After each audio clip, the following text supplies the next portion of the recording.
বজায় রাখিবার জন্য সর্বদা সচেষ্ট থাকিব। আমি নিজের দুর্নীতি করিব না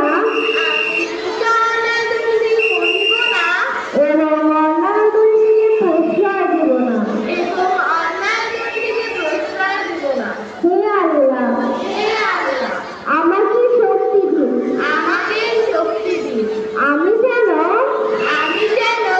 বাংলাদেশের সেবা করতে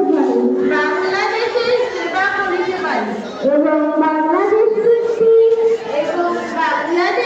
একটি আদর্শ বৈষম্যহীন ও শক্তিশালী রাষ্ট্র হিসেবে গড়িয়ে তুলিতে পারি।